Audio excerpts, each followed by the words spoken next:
On va maintenant parler sur le Or Makif, la lumière environnante.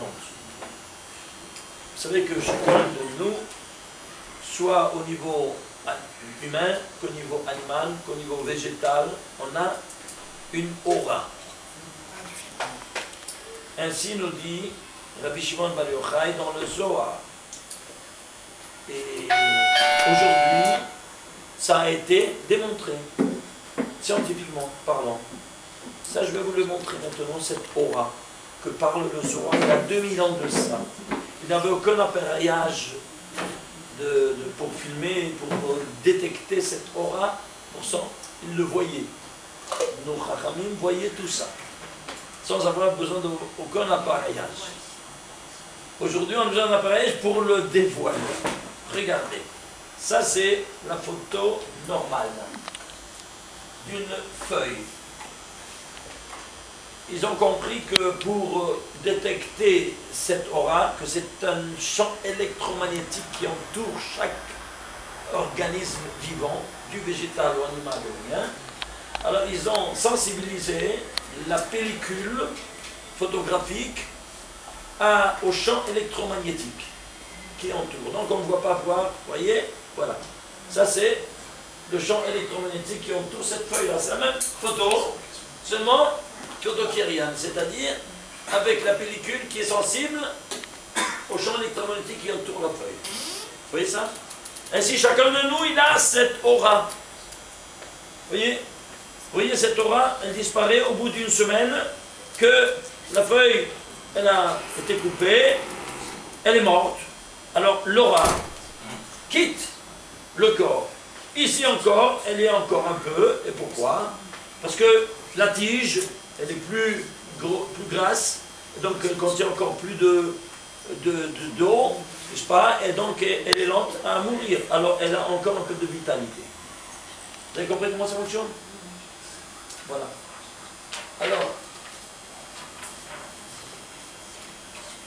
je vais montrer ici notre photo assez intéressante. Regardez cette photo-là, par exemple. Vous voyez, c'est une photo avec l'aura. Et ici, c'est noir. Pourquoi noir? Qu'est-ce qui s'est passé? Le scientifique, qu'est-ce qu'il a fait? Il a pris des ciseaux, il a coupé, et il a photographié tout de suite. L'aura, elle reste encore telle que, mais pas pour longtemps. Et c'est ce qu'on appelle la jambe fantôme, quand maintenant quelqu'un lui a été amputé d'une jambe. Il la sent, dès qu'il s'est réveillé, il sent encore qu'il a encore la jambe. Parce qu'il a encore l'aura. Mais c'est pas pour longtemps. Ok? Ici, vous voyez, ici une tache. Vous voyez ici une tache. Vous voyez la feuille, on ne comprend pas c'est quoi. On ne voit rien du tout dans la feuille. Et pourtant, dans la photokérienne, on voit cette différence de couleur.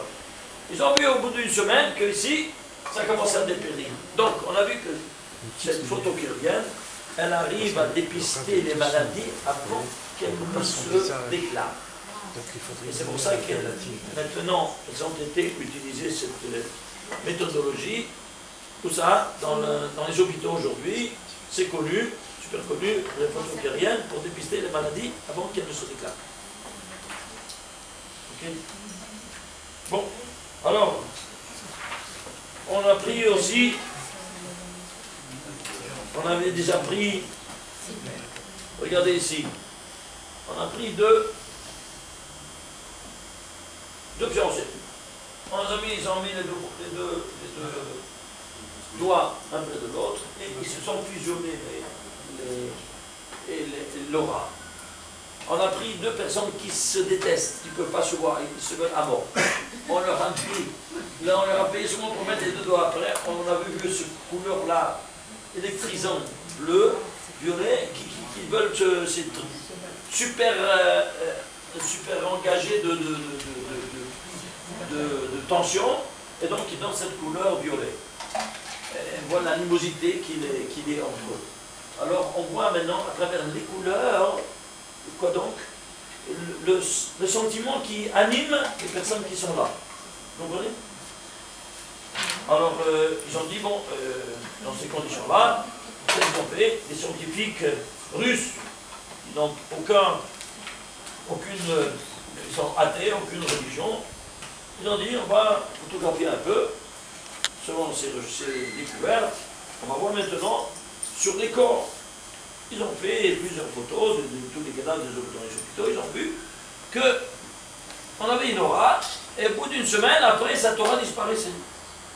Et c'est pour cela que c'est écrit dans le Zohar, pourquoi on doit faire Shiva, quelqu'un qui est endeuillé, qui a perdu un de ses proches, parce que justement cette aura, elle reste, comme dit le Zohar, dans le corps d'une personne, elle monte, elle vient du Kever, elle monte au premier ciel, et puis elle retourne à la maison chez soi où elle était.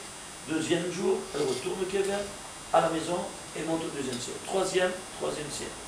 Ainsi de suite, septième ciel, elle ne retourne plus après le septième, elle quitte, elle ne retourne plus, et c'est pour cela qu'on ne peut pas fermer le Kever avant les 7 jours.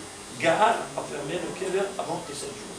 Si on ferme le Kever, il faut le casser, parce que c'est une grande souffrance pour l'âme qu'elle ne peut pas retourner dans le corps où est-ce qu'elle l'a quitté. Et dans les cas où il n'y a pas de Shiva? Pardon? Et dans les cas où il n'y a pas de Shiva? Dans le cas où il n'y a pas de Shiva, pour quelle raison? Si la personne a une fête juste avant Chag. Si c'est Chag. Si c'est Chag, c'est après. Oui. Pendant la Chag, le Guinom Shabbat, il est fermé. Il n'y a pas de... Sachez-le. Et pendant les Chagim, c'est fermé. Toutes les punitions sont suspendues. C'est clair? Alors suspendues, c'est pour ça qu'eux, ils ne font pas. Le cirque vient par la suite. C'est clair. Par contre, s'il fait la Shiva avant, la chose interrompue. C'est terminé. Alors tout de suite après la fête, il faut couvrir. Alors maintenant, ceci étant dit, il y a eu... Est-ce que c'est l'aura ou bien qui fait ce... C'est la Neshama. L'aura est la trace de la Neshama. Mais qui est-ce qui fait l'aller venue comme ça? C'est pas Attendez, il y a 5 degrés, président, il y a 5 degrés de Neshama. Ça s'appelle Nefesh, Ruach, Neshama, Haya, Yahida. C'est pour ça que quand on les a salis, il faut aller à la laundrette. Une fois, la laundrette c'est quoi? Lavage à sec. Donc tu vas être à sec. Pressing. Comme ça. Pressing. Et combien de prières tu fais en un jour? 5. Pourquoi? Ensuite, tu nettoies le Nefesh. Shachrit, le Ruach. La Moussaf, la Neshama. Aminha, Haya. Et la Neila, Yahida. Tu les as lavés tous les 5, tu repars de 0. C'est clair? Pour ça qu'on fait 5 degrés, 5 prières. C'est clair? Ah, c'est pour ça que l'on fait également 5 prières par jour. Vous saviez ça ou pas? 5 prières on fait par jour. Pourquoi ça? Ah, parce qu'il y a la prière, elle la baramida, comme ça c'est écrit. Il n'y a pas de prière que avec l'amida. Et combien d'amidot tu fais? 5. 2 le matin, en silence et la chazara, après-midi en silence et chazara, et le soir 5. Ça fait 5, c'est pour ça que les Arabes, ils ont appris de chez nous de faire 5 prières. Tu piges. C'est clair ou pas? C'est écrit. Vous allez servir, vous allez servir votre créateur, Besimcha. Alors bien, regarde comment il nous a parlé. C'est-à-dire vous allez servir votre créateur avec joie. Non, on ne dit pas comme ça. Ça passe avec joie, mais ça c'est mignon, ça c'est pour chacun de nous. Mais regarde le secret. Il n'y a pas quand tu utilises le mot Avoda, service, il n'y a que la prière. Service divin, c'est la prière. Très bien. Alors, Hibdou, tu vas faire la prière. Avec quoi? Besimcha. La lettre Besimcha, c'est Bachamisha. Avec 5. Ah, tu piges. C'est clair ou pas? Bachamisha. C'est la même lettre. La même lettre. Avec une autre pointure. Tout est camouflé dans la Torah, tout est pourri dans la Torah, c'est clair. Tu prends le masque. Tout est pourri. C'est clair. Alors, ceci étant dit, alors, pardon? Alors, la Neshama, non, c'est le Nefesh. Ah, ils font, parce qu'à partir de Ruach, ça ce n'est que les Juifs. Ruach, Neshama, Haya, Hida, les juifs. Tal, en effet, c'est tout ce qu'ils ont. Hein, les animaux, les non-juifs, les juifs, chacun d'eux. Après, ici, c'est celui qui a celui qui est Ben Israël. Ben Israël, il a les 4 degrés. Alors, c'est pour ça que les non-juifs, ils appellent l'âme. C'est quoi l'âme? Ils ne connaissent pas, L'âme, c'est ça, le premier degré. Tout. Il n'y a même pas de mot pour. Ils ont pas. Il n'y a même pas un mot, c'est ça. Il y a un seul terme pour nous dire. Oui. Un seul terme pour dire. Mais est-ce que c'est même, ça concerne aussi les génies, les grands génies? Oui, toujours. Il y a toujours tous les degrés. Alors maintenant, dans ces conditions-là, alors ils ont photographié, ils ont vu qu'il y a des cadavres qui restent l'aura plus qu'une semaine. Ouais, pourquoi plus qu'une semaine? Ça reste des mois. Qu'est-ce qui se passe? Ils ont pris des dossiers de ces cadavres-là pour les examiner. Quel rapport avec les autres? Les autres, c'est une semaine, ils sont partis de maladies normales. Et ceux qui avaient cette aura, ils ont vu, chacun, il a été tué. C'est-à-dire, ils sont morts d'une mort violente. C'est-à-dire que la Neshama, elle souffre, elle ne peut pas quitter ce corps. Parce qu'elle a souffert. Elle ne peut pas quitter. Et puis, quand ils ont vu les couleurs bleues, violet et jaune. Alors, quelle est la différence? Ils ont mis de côté les cadavres d'un côté, le bleu et les jaunes. Et les Russes, ils ont pris ça. Et ils ont pris les bleus, ils ont vu que tous les bleus, c'était tous des suicidaires. Et les jaunes étaient tous qui ont été tués. Est-ce que vous comprenez ça? On arrive maintenant à dépister même la raison de la mort, c'est-à-dire la cause de la mort. Terrible, hein? Alors nos chers amis, ils ont dit, voilà, alors c'est très bien, on nous donne un atout pour dépister aussi. Qu'est-ce qui se passe? Qu'est-ce qu'il nous dit le Zohar? Que toi tu as le talit, ça s'appelle Or Makif. Et le tfilin, c'est Or Makif. Alors, c'est très bien. Alors on voit. Alors qu'ils ont fait? Ils ont dit, bien, on va prendre ici, on va prendre ici l'université de Beersheba, ils ont fait ça. Ils ont pris une centaine d'étudiants qui vont du professeur, des professeurs d'université, aux étudiants normaux, aux balayeurs de l'université. Donc, c'est-à-dire toute la gamme. Ils ont vu, incroyable, que tous ceux qui avaient le bleu, qui étaient entourés du bleu, c'est tous des professeurs de maths, de physique nucléaire, ainsi de suite. Et ceux qui avaient jaune, c'était le balayeur de rue de l'université. On voyait que ici, quand ça bouillonne la tête, ça bouillonne de quoi? De l'étude qu'il a fait, tout ça. Donc ça démontre qu'il y a une aura qui est bouillonnante. Donc ça se reflète sur cette couleur. Alors, qu'est-ce qu'ils ont fait? Ils ont pris, regardez, ils ont pris ici, comment ça s'appelle? Regardez. Ils ont pris le balayeur. Voilà. C'est à l'envers. Vous voyez? Ah, pardon, c'est à l'envers. Ils ont pris le balayeur. Voilà, on l'a photographié. On lui a couvert le visage parce que je ne voulais pas le. Oui, alors, voilà, c'est jaune. On lui a dit, mais les tefilines. Il a mis les tefilines. 1 minute après, on lui a donné pour le photographier. C'est sorti plus bleu que le professeur de maths sup et de physique nucléaire. Qu'est-ce qui s'est passé? Les tefilines ont animé cette aura au plus haut degré. Vous imaginez? Vous voyez ou pas? On a pris la cuisinière de l'université, elle avait jaune comme ça. On lui a dit, couvre-toi la tête. Elle s'est couverte la tête, elle était du bleu. Qu'est-ce qui s'est passé? Qu'est-ce qui s'est passé?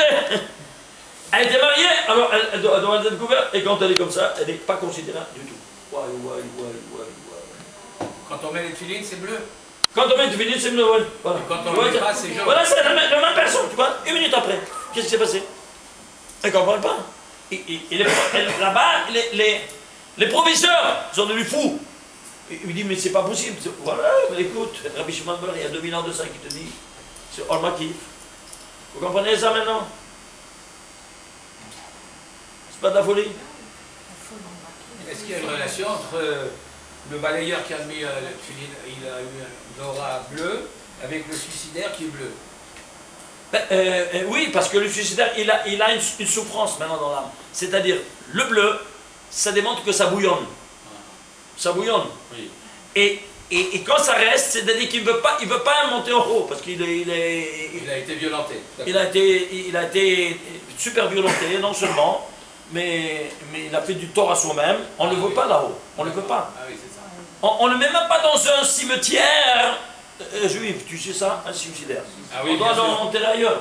Alors il ne veut pas quitter le corps. Tellement il est en souffrance. On le jette partout. Il n'a pas de place. Pas de lumière. Bon, vous voyez ça? Bon, ça c'est, ceci étant dit au niveau scientifique. Et qu'est-ce qui se passe pour celui qui est incinéré? Ah non, parlons pas. Alors là. Qu'est-ce qui lui arrive? Alors là, il ne retourne même pas dans le, comment ça s'appelle, dans la triatamitim. Parce qu'il a renié la triatamitim, la résurrection des morts, il est extirpé complètement. Et si c'était pas son choix, tu vois? Pardon? Ah, ben non, ça c'est autre chose. c'est autre chose. Ça c'est Kiddush Hashem, il semble. C'est pas toi qui t'es. Ça c'est on parle de quelqu'un qui veut se faire incinérer. Ça n'a rien à Les voir. enfants qui ont fait ça, par exemple. Pardon? Les enfants. J'entends pas. Les enfants qui ont fait Si, ça. à la mais personne décédée. qui a dit aux enfants? Est-ce que les enfants ils font de leur caprice ou bien c'est un testament? Non, non, sans testament, sans rien. Ah non, alors ça c'est. N'en parlons pas alors. Il a mérité ça alors, le père il a mérité ça parce que tu n'as pas enseigné à tes enfants ça, tu seras brûlé, tu n'auras pas même pas la résurrection des morts à cause du fait que tu as laissé tes enfants aller se comporter pire que des goyim. C'est quoi ça? Un enfant qui va incinérer son père? Mais on n'a jamais vu ça. Ils sont pas juifs, les enfants. C'est aberrant. Oui. Alors il a mérité d'un fils comme ça, il a mérité, comme dit pas, tous ça mérite maintenant. Celui-là qui ça, le père. Et lui il encaisse et les enfants ils encaissent. Oh là là,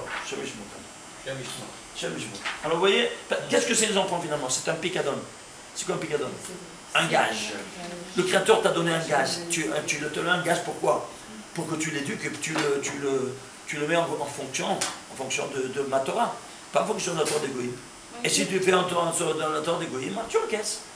Une chose que j'ai pas compris, c'est que vous dites que s'il y a encore si la tombe elle est recouverte. Il ne peut pas retourner. Mais oui, mais la Neshama elle n'a pas besoin, elle va au-delà de la pierre, je veux dire, elle peut passer. C'est toi qui le dis ça. Maintenant je te dis tout ça. Quand tu fermes, c'est-à-dire ça y est, c'est terminé, tu fermes. Tu mets une volonté que ça y est, j'arrête ce processus-là. Ah, tu arrêtes ce processus-là? Je te raconte une petite histoire. Qu'est-ce qui s'est passé à Benny Cohen? C'était le président du consistoire de Paris. Oui, vous connaissez? Vous pouvez lui demander. Tiens, vous le voyez. J'ai entendu que ça, il a perdu sa mère, et il avait ici une maison, et je l'ai su au 6e jour. Alors j'ai tout de suite chez lui. Je lui ai dit, écoute, ça te convient, mon cher ami, d'aller immédiatement voir, on voit, pas toi évidemment, tu peux pas, mais on voit des enfants tout de suite qui voient, qui n'ont pas fait ces bandits-là, qui n'ont pas recouvert le tombeau, parce que sinon c'est une souffrance terrible pour le chemin de ta mère. Et s'ils ont fait ça, et tu n'as qu'à casser tout. Alors, je suis parti. Après, il m'a raconté qu'est-ce qui s'était passé. Il a envoyé tout de suite, il n'était pas tranquille, il a envoyé tout de suite, je dis, ne te fie pas de personne. Il a envoyé ses enfants avec des torches le soir, et qu'est-ce qu'il a vu? Il a vu que c'était dur déjà, du béton, déjà ils ont coulé le béton. Ouais. Et alors, qu'est-ce qu'il ne savait pas quoi? Il avait peur de profaner la tombeau de sa maman en cassant. Et il a téléphoné tout de suite à qui? Au Rav Yosef, il était en contact direct, lui. Il avait le problème, pas un problème, il avait son numéro direct. Il téléphone, il lui dit voilà, j'ai été voir, et voilà, et ils ont construit, ils ont déjà fait le bâton. Et Ramenaché m'a dit de casser. Oui, casse complètement tout, en miettes. Il m'a dit, casse-toi en miettes. Il m'a dit, après, j'avais peur de profaner la tombe de ma mère. C'était en Israël? Oui, en Israël, Givat Shaoul. Ce sont des bandits. Ne te fie de personne. C'est clair, eux, ils se lavent les mains, tu as payé. C'est ça. C'est d'où ils ont encaissé. Incroyable, hein? Tu comprends? Alors, ici, il y a une règle. Et quand, au 7e jour, le matin, à la première heure, sinon tu ne bouges pas de là-bas. Quand tu vas là-bas, c'est au 7e jour, le matin, la première, pourquoi? Parce que la Neshama, elle ne retourne plus. Ça ne retourne plus. Alors, un corps reste inanimé. ce monde haït le vide. Rien ne reste vide. S'il n'y a pas la sainteté, il y a l'impureté. Alors qui va prendre s'emparer de ce corps? Les korodatum. Alors pour éviter le contournement, tu dis, tu fais une action et tu jettes c'est tout, stop, ça ne vous appartient pas. Alors tu jettes, tu fais une action, n'est-ce pas? Et tu concrétises une pensée et une action. Eh bien, tu fais ça et tu dis, c'est tout, ça ne vous appartient pas. Alors là, ils n'ont pas le droit de toucher. Et si tu le laisses sur le haut, c'est une tsar gadol pour la neshama du nectar. Vous avez compris maintenant? Ça, c'est les choses, les personnes ne savent pas quand elles n'étudient pas le sod. C'est ça le malheur. Quand il y a mes collègues qui n'ont pas étudié ces choses du sod, qui nous appellent, nous enseignent Rabbi Shimon ben Yochai, ils produisent des torts incalculables pour la neshama, pour le repos de la neshama de votre nectar. Mais en cause, l'arrêt, c'est pas possible. En cause, pourquoi c'est pas possible? Bien sûr, Ah, si. Pourquoi c'est pas possible? Si, si. Tu m'as jamais De tapé. laisser le corps juste avec la tête. Avec la tête. Tu n'as qu'à faire ou bien la pierre tombale, ou bien tu mets 5 cm de béton. Stop. Tu t'en fous que de qui que ce soit. C'est ton proche parent. Tu n'es pas de règle. Lui, il a pensé à toi. Pendant que tu t'es à gauche sur des 5 semaines, 2 semaines, il a porté le materne. Si la maman n'avait pas le lait, hein, il te demandait tout ça. Et toi, tu ne vas pas penser maintenant au repos de son âme. C'est quoi? C'est ce moindre des moindres que les enfants doivent faire. Oui, non? Alors?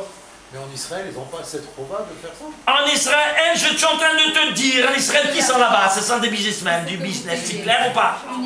C'est tout. Ils aiment l'argent, c'est ça? C'est tout. Alors ne pense pas qu'ils sont des chassidim gedolim. Ça, c'est pas la Chevra Kadisha. Ça, c'est businessman parce que, voilà, là-bas, tu vois même son kippah, des fois. Il prend les Arabes pour faire ça. Il faut aller C'est visiter. permis? Hein? C'est permis avec les Arabes? Ça va. Il faut aller visiter nos parents tous les mois, tous les Rosh Chodesh, c'est vrai, ou c'est simplement une tradition? Le Rosh Chodesh, bon, Erev Rosh Chodesh. Erev Rosh Chodesh. Non, mais c'est une obligation. S'il y a lieu, si on peut pas, on peut pas. Si on va, Erev Rosh Chodesh.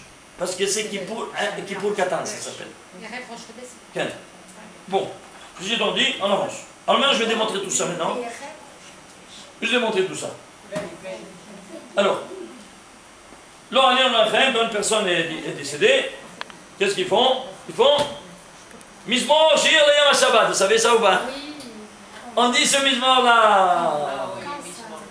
Ça vient ça ou pas?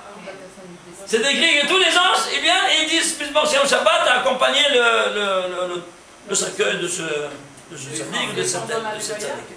Pardon? Pendant la Levaya? Pendant la Levaya, oui, pendant la pourquoi? Parce que pour lui c'est Prinat Shabbat. Il a trouvé, mais non, on n'a pas. Alors on lui fait goûter déjà avec le Mizmor. Qui a dit ce Mizmor-là? David. Non! Adam Adam Harrison. C'est l'unique Mizmor qu'Adam Harrison il a dit. Ah oui, là, ça, 92. Et pourquoi il a mis au 92e? Parce que maintenant avec Shabbat, la création est terminée.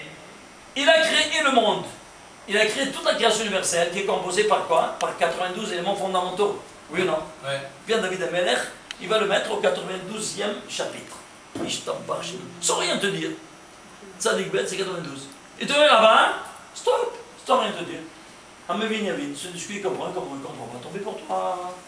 Est-ce que vous comprenez comment il nous a parlé, même David Amelech? En mettant chaque Père Teilim dans l'endroit qui lui est dû. Qui correspond. Tu aurais dû dire, quel culot, il aurait dû mettre ça en premier. C'est le premier Teilim qui a été mis dans qui a été dit une fois dans l'histoire. Pourquoi tu lis comme ça? Parce qu'il avait raison. Vous avez compris maintenant, il a raison. Avec moi, avec le Shabbat, tous les 92 éléments terminés. Alors, 92 éléments, 92 psaumes. Chaque jour, il fait chanter quoi? Un élément fondamental créé. 92e, c'est terminé. Shabbat avec moi, c'est terminé. C'est clair ou pas? Alors maintenant, comment ça fonctionne? Regardez. Mizmor Shir Shabbat. C'est le premier verset, il est d'ouverture. Donc, on dit de quoi il s'agit. Le premier mot qui va louer le Shabbat, c'est quoi? Tov leodot Hashem. Tov. Tu peux traduire ça, qu'il est bon de louer le Créateur. C'est quoi qu'il est bon de louer le Créateur? Tu as traduit, non? C'est mignon, ça tient debout. Rien de tout ça. Et qu'est-ce qu'il a voulu dire par là? Écoutez-moi bien. À qui il a dit les mots Tov? À chaque créature. Vaya Elohim ki Tov. Chaque fois qu'il voyait une créature, il a dit Vaya Elohim ki Tov. Il a défini de Tov. Oui ou non? Alors, je me suis dit, si il a créé 92 créatures, et lui, au début, dans la Genèse, il a dit pour chaque créature que c'est Tov, je me suis dit, doit y avoir 92 Tov dans toute la Torah. J'ai scanné toute la Torah, j'ai trouvé 92 Tov dans toute la Torah. Dans toute la Torah. Dans toute la Torah. Tet Vav Bet, ces trois lettres ensemble, se trouvent 92 fois. Tu piges? Sans chanceux, c'est barbu? Ou bien c'est le jeu du hasard? Ou c'est quoi? Hein? Vous voyez cette programmation incroyable? Vous voyez ça ou pas? Pas la bête?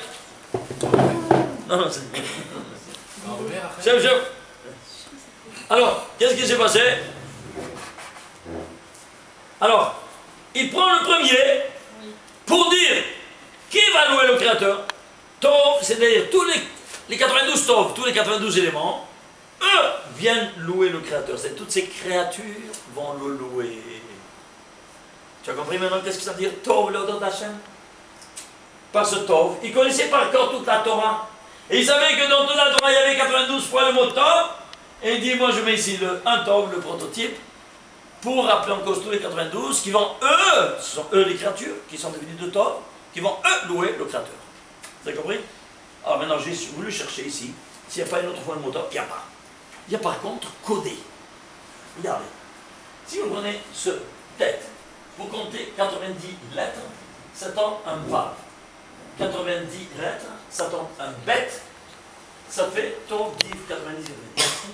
Une deuxième fois, en dessous de 115. Le premier tête, avec Vav, Gadlou, Masecha, et 115 lettres encore, Oyevera, ça fait Totov, Tête Vav Bet. Et la troisième fois, 150. Tête, toujours le même tête. Vav, Ursil et Beshurai. Ça te fait 150. Alors ici, on a, pourquoi 3? Allons voir, alors analysez la chose. Ah ouais, c'est juste ou pas? Alors on va prendre maintenant, il y a 9. Il y a 3, 3 et 3, et la 10e qui est dévoilée. Pourquoi? Parce qu'il y a 10 séphirotes. Il y a 9 séphirotes qui donnent de leur lumière à la 10e, qui est la malchoute d'agir. Et qui agit ici? Celle qui est dévoilée, c'est le Tov en haut qui est dévoilé, et 9 qui donnent ordre à la 10e d'agir, comme dans les 10 séphirotes. Et 9 qui donnent à la 10e d'agir, qui donnent de leur lumière. Alors, on va voir maintenant quel nom, quel mot il a mis en jeu. Tout est codé. Alors, suivez-moi. On va prendre un nom ici. Le premier. Le premier à 17. Le premier Tov, 17. Et intervalle 0, ça vaut 17. Le deuxième, 90. Alors, combien de mots sont concernés? Tov, Hachem et Esed. Tov, Hachem et Esed. Total, 103. Le deuxième à 115. Tov, Gadlou, Oyever. Tov, Gadlou, Oyever, 661. Troisième, Tov, Ursil, Beshurai. Tov, Ursil, Beshurai. Ça peut dire? Non, excusez-moi. Ça, c'était... Ça, 90, c'était à 415, excusez-moi. Et le 115, c'était à 103. Et le 150, c'était à 675. C'est clair? Grand total, 1196. Ok? C'est quoi 1196? Voilà. 17. Ça va 17, c'est oui. 17, non? Ça va. Mais moi, je ne prends pas le Mispar Katan. Et pourquoi? Tu peux prendre le Mispar Katan après 20 explications. Après, tu prends. Pourquoi? Il y a 20 le jeu de probabilité 1 sur 20. Big deal. C'est clair? C'est-à-dire, c'est pas que tu es chanceux, tu n'es pas tellement chanceux si ça tombe sur 1 sur 10. Alors, on laisse tomber. Le Mispar Katan, comme nous dit l'Arisa, c'est Mouchim de Katnout. C'est Un esprit étroit. de politesse. Mouchim étroit. Alors, nous, on veut élargir nos connaissances. On ne prend pas le Mispar Katan. Qu'est-ce qu'on va faire? Je veux chercher, qu'est-ce que c'est 1196? Eh bien, pour le chercher, c'est simple. Je dois aller voir à qui il a été dit le Tov, la première fois dans toute la Torah. Pour quelle création? Vayar Elohim et Haor ki Tov. La première création, c'est la lumière. Alors, toujours quand tu prends la première, tu prends la tête de tous les 92. C'est clair? Alors, qu'est-ce que tu as? Tov, c'est égal quoi? Lumière. C'est clair ou pas? Alors, conclusion, j'ai 1196 lumières. C'est clair ou pas? Quoi, dans ce Tehillim, il y a 1196 Si le Tov a été dit à la lumière, ça doit donner maintenant, et Adam Arishon, il a utilisé 9 mots et 10 mots pour nous le dévoiler, eh bien, il y a 1196 lumières. Pas un de plus, pas un de moins dans la création. C'est clair? Je dois le démontrer. Oh non, c'est une affirmation gratuite. Est-ce que le fait de lire un Tehillim, des mashpia sur nous, au niveau de la lumière? Mais c'est certain, tu rigoles. Oh. Attends un peu. Alors, qu'est-ce que je fais? J'ai pris maintenant quoi? J'ai pris le récit des 7 jours. Suivez-moi. Le récit des 7 jours qui est ici. Bereshit bara Elokim et Tzemut haaretz. Yom Echad, Yom Sheni, deuxième jour. Yom Shlishi, Yom Revi'i, Yom Hadishi, Yom Hashishi et Shabbat. Ici, tu as ici le récit des 7 jours. C'est clair? Alors, nous disent tous nos Rachamim, nous disent, le récit des 7 jours, c'est l'ADN de toute la Torah. C'est-à-dire, 300 000 lettres qui sont inscrites, qui ont été utilisées pour rédiger toute la Torah, sont renfermées ici en ADN dans les 1815 lettres du récit des 7 jours de la Genèse. C'est clair? Alors je me suis dit, c'est chic, ils nous ont fait une belle escompte. Tu peux plonger dans une piscine, ne pas te noyer, mais dans un océan, oui, tu peux te noyer. 300 000 lettres, c'est un océan, tu te noies. Ici, 1115 lettres, c'est petit, tu ne peux pas te noyer. Alors, allez, plongeons ici. 1115 lettres? 1815. Alors je me suis dit, je vais maintenant chercher quoi maintenant? C'est l'ADN. Tout ce qu'il y a dans 300 000 lettres, il y a dans 1815 lettres. Très bien.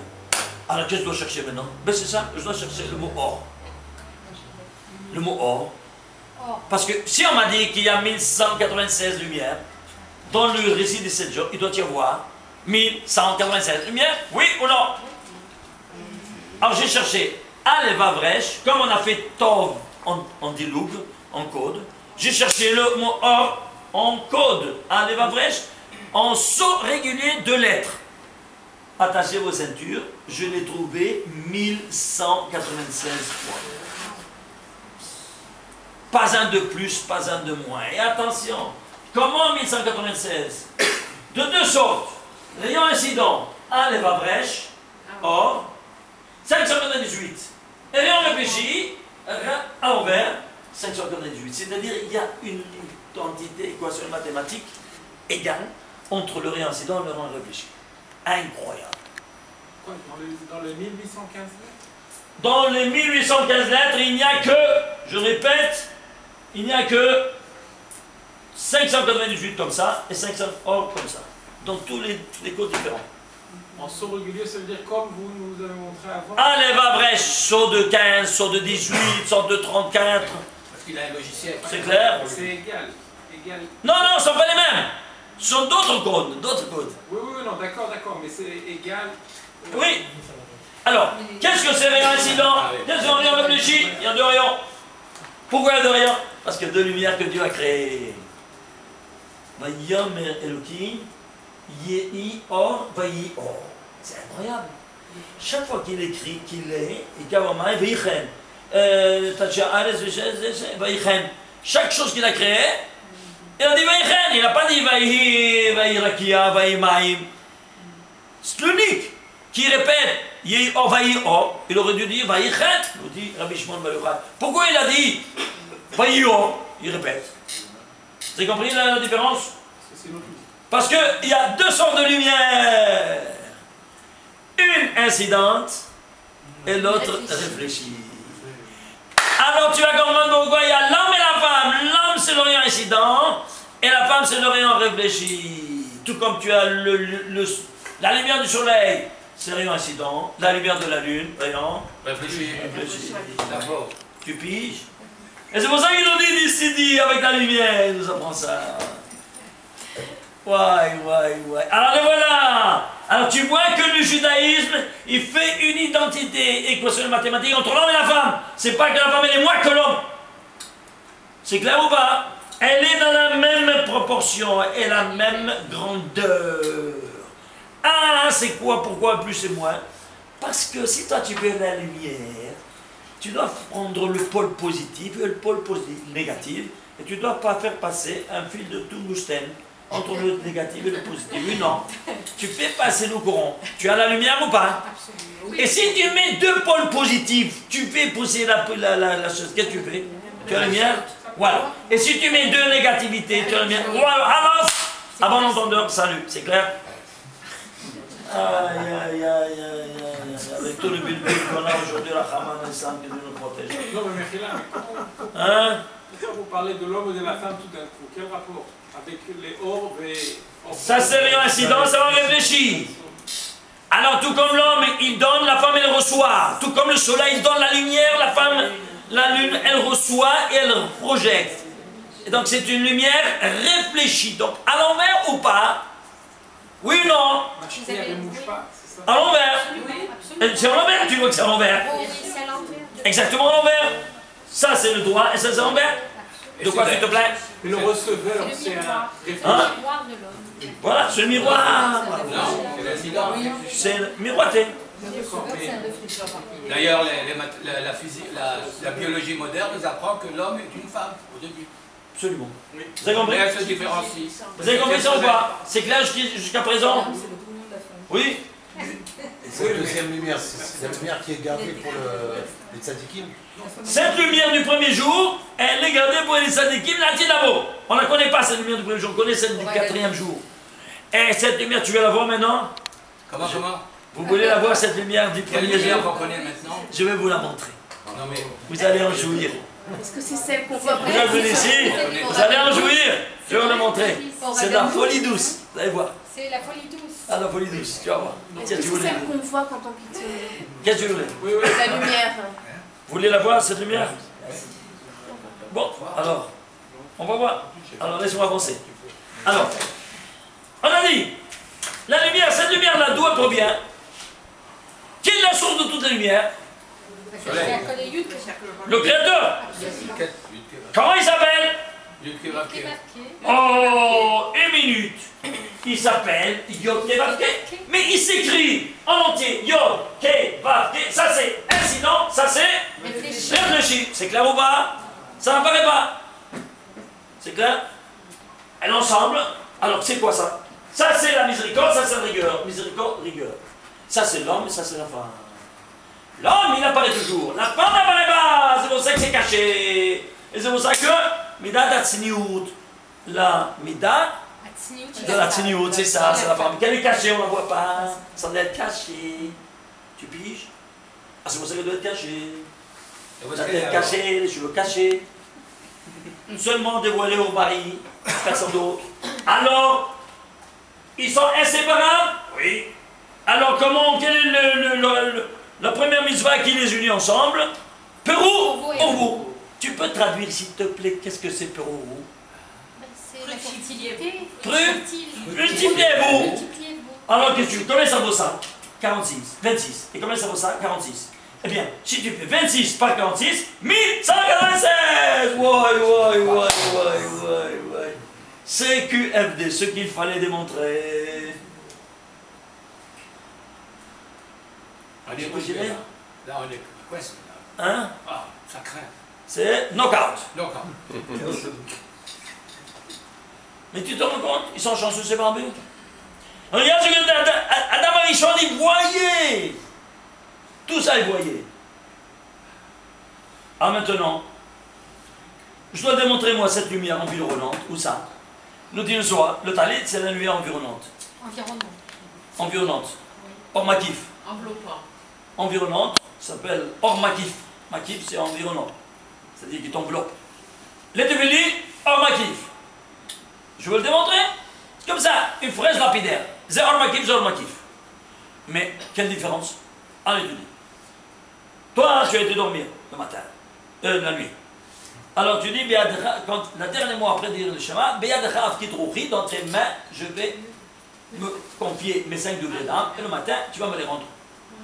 Et le matin, tu lui as dit ça, c'est vrai, tu as dû dormir, tu ronflais. Le matin, tu te réveilles, tu dis, maintenant, rends-les-moi. Elle dit, ouais, regarde, pourquoi je dois te rendre? Je suis bien, tous les 5 degrés d'âme, tu dis, je suis bien dans les mains de moi je suis fou, moi, de rentrer dans ton corps, tu es en toy-boy. Ah ouais. Moi, mes genoux, Ça suffit, non? je suis majnoun, je suis pas majnoun avec mon père, je ne vais pas pouvoir agir. Baya Shelcha. Tu n'aurais pas dû dire ça. Ah, comment je vais faire? Moi, je suis tombé dans le piège. Ah, qu'est-ce qu'on fait? Il nous dit, Larissa, tu dois faire 5 actions pour les récaptiver dans ton corps. Le nefesh, c'est le nefesh behemit. C'est le degré le nefesh animal, que tout le monde a. Alors, tu vas te comporter comme un animal. Tu te lèves le matin et tu vas aux toilettes. Tu te purifies internement. Les animaux, il faut comme ça, non? Tu comme un animal. Tu comprends? Alors, ça vient le nefesh. Roi, pas de roi, c'est le juif. Alors, tu prends le roi. Tu prends le talit. Ah, ça vient le roi. Le nishama, tu mets le talit, le tefillin de la main. La haya, tefillin de la tête. Et la yahida, tu ouvres ta bouche et tu peux parler à ton créateur, ça vient de la yahida. Et si tu n'as pas fait talit, toilette, talit, tefillin de la main, tefillin de la tête, tu ne peux pas ouvrir ta bouche à ton créateur. C'est clair ou pas? Ouais. Les racines, tu ne mets pas les talis. Les racines, Tu ne mets pas le talit. des pauvres types. Exact. Des pauvres types, je les plains. Avant le marin, il... Oui, c'est des pauvres types. Pourquoi des pauvres types? Parce que ils n'ont pas. Écoute, le Harizal, il était ashkénaze ou pas? Je sais pas. Comment je sais pas? Alors, étudie, tu vas voir qu'il est ashkénaze. Sa mère était. Écoute, on va selon la mère ou le père. Ça suffit de dire des bobards. C'est clair? Depuis quand le gosse, il prend le minhag de la mère? Depuis quand? On n'a jamais vu ça. Même si la mère, elle porte les jeans, c'est tout ce que tu veux, et ça n'empêche pas que le fils, il va selon le minhag du père. C'est clair ou pas? Les Bet Abba, c'est écrit. Bet Abba. C'est pas Bet Ima. C'est clair? D'accord. Ceci étant dit, alors en deux, qu'est-ce que je veux dire? Tu veux dire les 5? Les fèches, Pour l'homme, les téphilines, Oui, alors. Ah, maintenant, qu'est-ce qu'on va faire? Alors, on doit le prouver, quoi donc? Un an pour ceux, les célibataires. Alors, il était ashkénaze, oui ou non, le Harizal? Oui. Alors, lui, il a dit ceci, c'est pas moi qui ai dit ça. Si tu n'as pas fait ces 5 degrés, tu ne peux pas ouvrir ta bouche. Alors, il a parlé pour les ashkénazim en premier lieu, après pour les sfaradim. C'est clair ou pas? C'est tout. Ça, c'est les Lituaniens qui, malheureusement, ils n'ont pas reçu ça. Pas parce qu'ils n'ont pas voulu recevoir. Ils étaient en Lituanie. Et même le Chabad, les Chabad, ils portent. Non, ils portent pas. Parce qu'ils n'ont pas reçu tous les écrits du Harizal. N'est-ce pas? Il n'y avait pas à l'époque ni Gmail, ni fax, ni téléphone, rien. Donc, pas tous les écrits sont arrivés là-bas. Ce n'est pas de leur faute. Et maintenant, tu as tout dans tes mains. Tu es ajourné sur tous les écrits. Tu ne peux pas dire que tu n'es pas au courant. Ah, mais si je fais, alors j'ai dit comment mon grand-père il a fauté, mon grand-père il ne savait pas, le rabbi de ta il ne savait pas, Alors pour ne pas rentrer dans ces problèmes-là, ils ferment les yeux et disent je me comporte quand je me sommaire sur eux. C'est tout. Et nous, on recherche. On n'est pas né en Russie, on est né ici, on est dans le monde Mizrach, qu'on a reçu ça. Ces grands secrets. Et on va sur ces grands secrets sans aucun problème. Absolument. C'est clair? C'est clair. Bon, ceci étant dit, Clarinet. on avance. Alors, qu'est-ce qu'on fait maintenant? Alors, on doit démontrer le Hormakif dans tous ces degrés-là, au niveau du talit, des tefilines et de la prière. C'est juste ou pas? Oui. Sinon, faut le compte ici. C'est clair? Je dis à moi-même, hein, si je ne le démontre pas, c'est clair? Très bien. Alors, je vais prendre le talit. Je prie la bracha. Oui ou non? Oui. Non! Non, mais c'est Ben si. Ouais. Pourquoi Betsitsi n'est pas Bétalit? Pourquoi Betsitsi n'est pas Bétalit? C'est d'ailleurs. C'est 613. Où c'est 613? Allons voir la Gematria. Combien c'est Tzitzit? 590. Qui t'a dit 600? Allô. Tiens, c'est un sidour. Balabait, prends-moi vite un sidour, vite. Un sidour. Il n'en a pas. Comment il en parle? Allô. Pardon le livre. Tiens. Regarde ici. Allô. Regarde ici.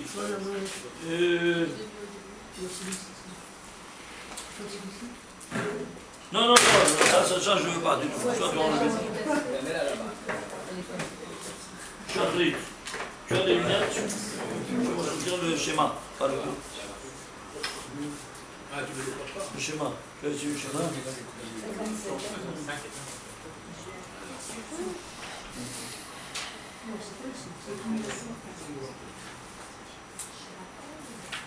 Le schéma.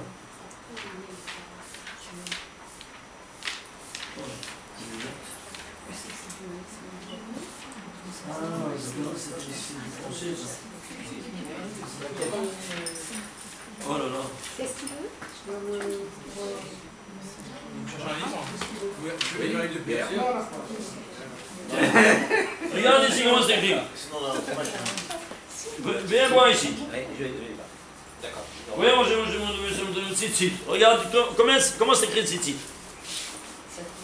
Ah, il manque un jour là. Ah, c'était quoi? Comment c'est écrit? Tzadio, Tzadi, Tav. Il y a un seul ion, mieux non? Fais la guimante maintenant. Oui, ça fait moins. Combien ça te fait? Ça fait 790. 590. Allô? 590, ça te fait. Combien de fils tu as? 8. 8. 590 plus 8. 598. 598 à droite, 598 à gauche. 1596. Et après, il y avait une... Il t'attaque de derrière, 598 à droite, 598 à gauche, 1197 de derrière. Il vient, il t'attaque du côté droit, du flanc droit, 598 le coin de droit de devant, 598 le coin de droit de derrière, 1196. La même chose du côté gauche. Des quatre côtés, tu es entouré de 1196. Magnifique. Tu vois ça ou pas? Ça s'appelle Olmakib ou pas? Celui qui ne met pas le talit katan, pauvre type, il se rend vulnérable à toute attaque surnoise du Satan. Tôt ou tard, il l'a eu après. Qu'est-ce qui s'est passé? Tu n'avais pas le talit katan. Le talit katan, c'est une armature qui te protège de toute attaque surnoise de ce Satan. Vous comprenez ça ou pas? Oui. Alors, ça c'est le talit. Le tefillin. Maintenant, je dois demander le tefillin ou pas? C'est écrit au kshartam le hot aliadecha. Qu'est-ce que ça veut dire le hot aliadecha? Le hot, qu'est-ce que ça veut dire? En signe. Il y a un signe, oui. Mais il y a un signe. Ici, tu ne le vois pas, mais si tu le vois. Alors, qu'est-ce que tu vois sur celui-là? Il est bien en vision, non? Il y a ici une lettre en relief, de droite de gauche. Shin. C'est un signe ou pas? Non, je ne vois pas de signe. Quand tu vois un signe, quand tu vois qu'il y a un shin de côté gauche, qu'il est écrit bizarre. Avec 4. Pourquoi? Il y a un signe. Un vav de plus. Hein? C'est comme un vav de plus. Un vav de plus. Et pourquoi?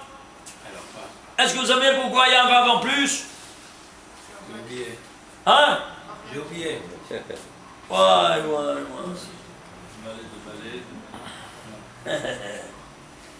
Suivez-moi. Regardez.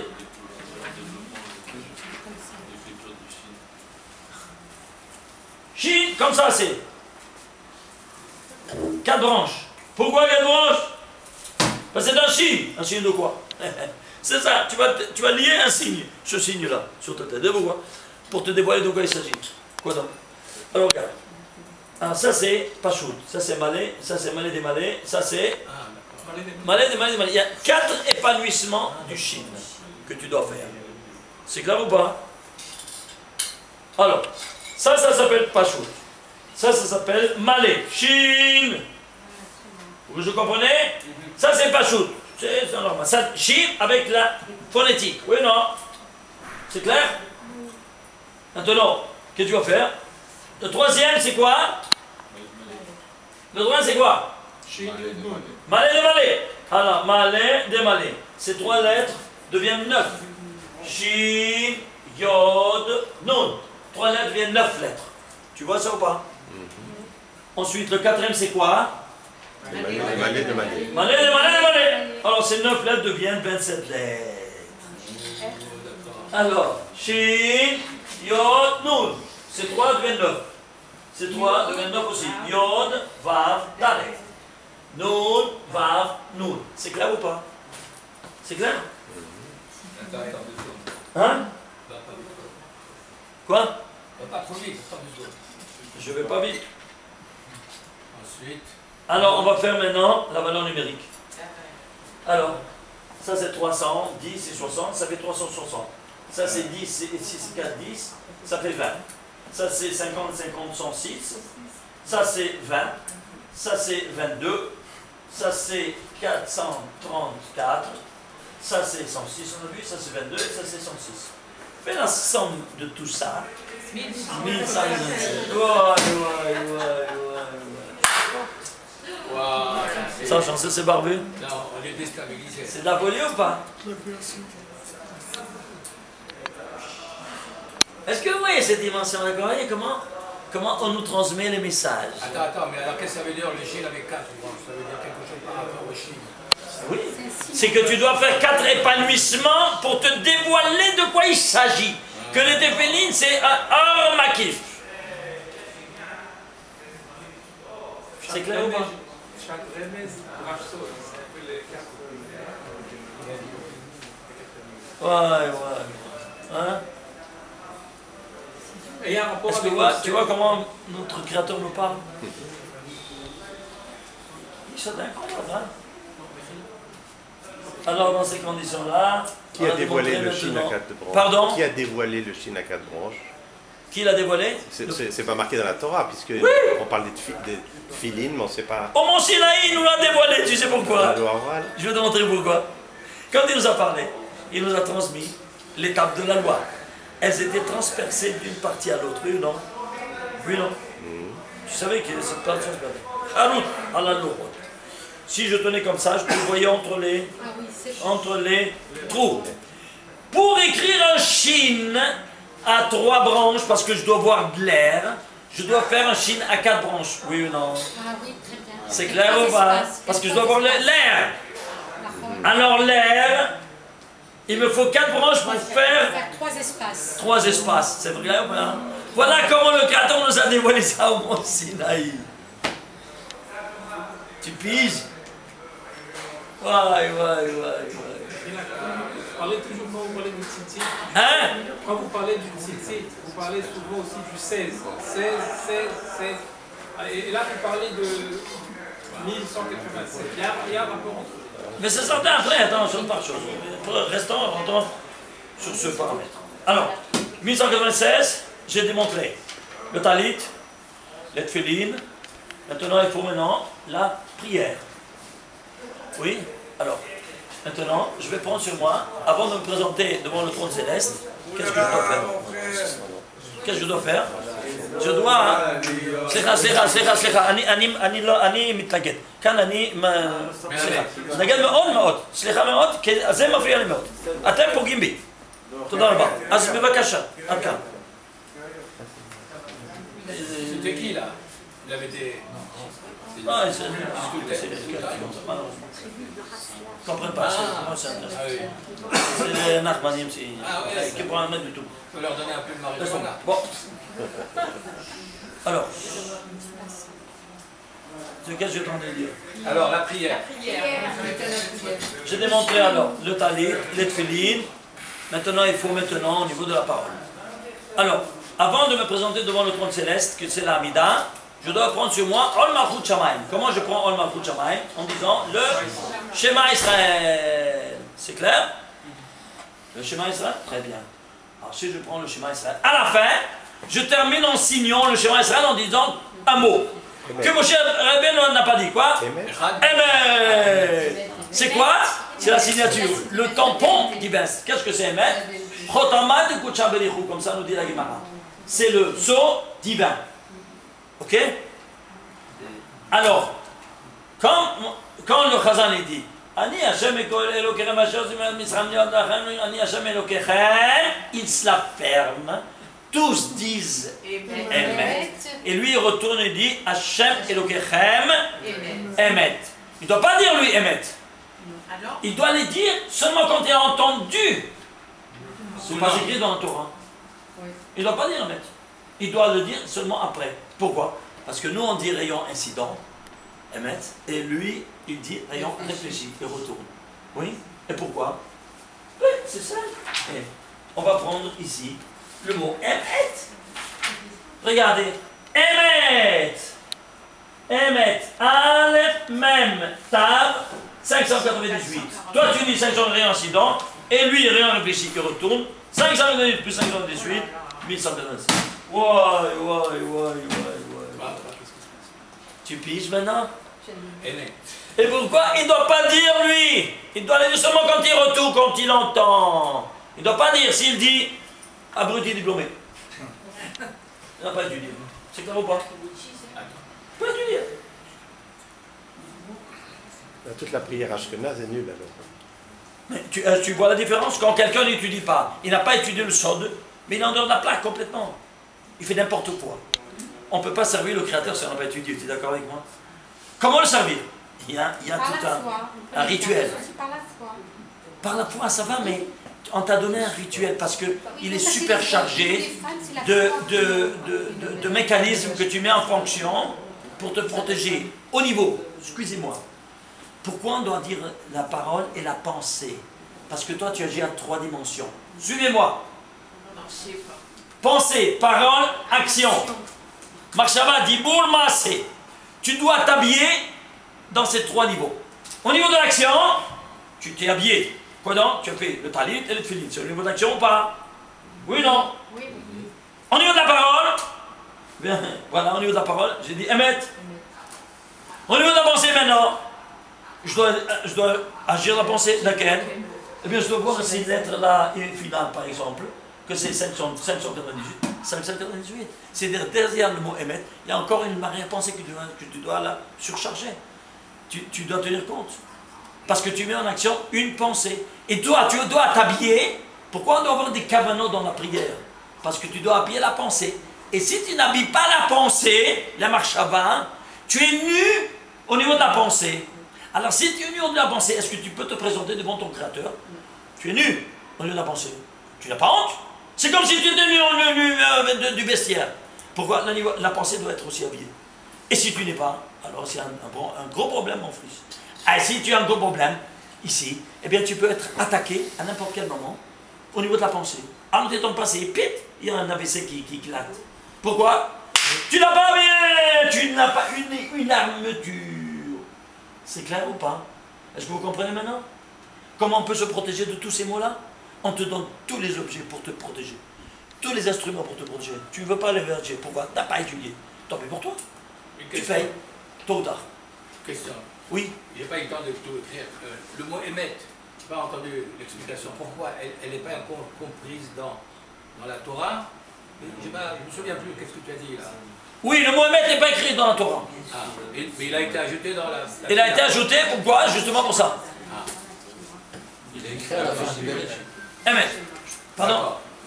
À la fin de la création, émettre en... Évidemment, si tu veux savoir, on a dit c'est le tampon. Oui, le tampon du verbe. Regardez, la signature, regardez. Du début à la fin du récit de la création, il y a ce tampon-là. Regardez. Bereshit, Bara Elohim. Prenez les finales. Bereshit Tav. Bara Aleph, Elohim même, c'est émettre dans le désordre. Vous voyez ça? Bereshit Tav. Bara Aleph. Émettre même, c'est émettre dans le désordre. Pourquoi? Parce que on est dans le tohu-bohu. Vous voyez ça ou pas? On est dans le tohu-bohu. Mais quand on est arrivé à la fin, 2 secondes.